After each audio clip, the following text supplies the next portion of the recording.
Hello guys, my name is Kritika Jasani.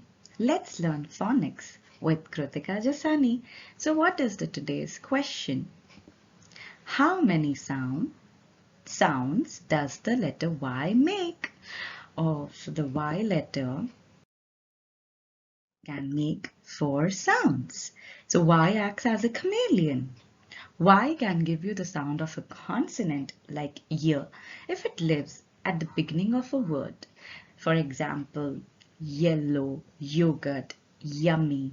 Y can also give you the sound of I if it lives at the end of one syllabic words in the words like sky, by, my, why. Y can also give me the sound of E if it lives at the end of a word of 2 or more syllables in the words like sunny, daisy, body, daddy. Y can also give me the sound of I if it lives between the 2 consonants. For example, gym, symbol, mystery, mystic. So, hope you all enjoyed the video.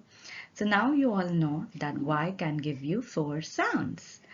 If you like my video, please like, subscribe and comment. Thank you so much. Bye-bye.